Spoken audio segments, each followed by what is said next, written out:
Welcome to Penrose Learning, where we make understanding easy. In this video, I will explain how to file a Form 1099 Misc. This form is crucial for reporting various types of miscellaneous income, typically when you've paid someone over $600 for services, rents, or other specific payments. It ensures that the IRS has a clear record of non-employee compensation and other income streams. Understanding its purpose is the first step in accurate filing. Before you begin filing, gather all necessary information. You'll need the complete details for both the payer and the recipient, including their names, addresses, and respective taxpayer identification numbers or Social Security numbers. Additionally, clearly identify the type of income being reported and the exact total amount paid, ensuring all figures are accurate.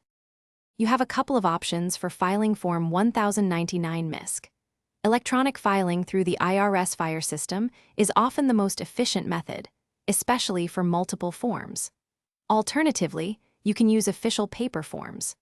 Remember, you must furnish copies to recipients by January 31st, and the IRS filing deadline is typically March 31st for electronic submissions.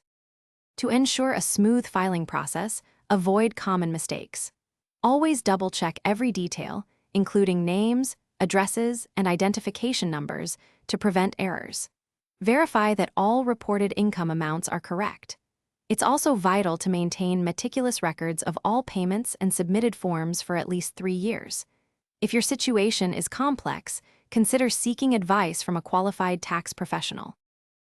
Thanks for watching. If this was helpful, leave a like and consider subscribing. See you next time.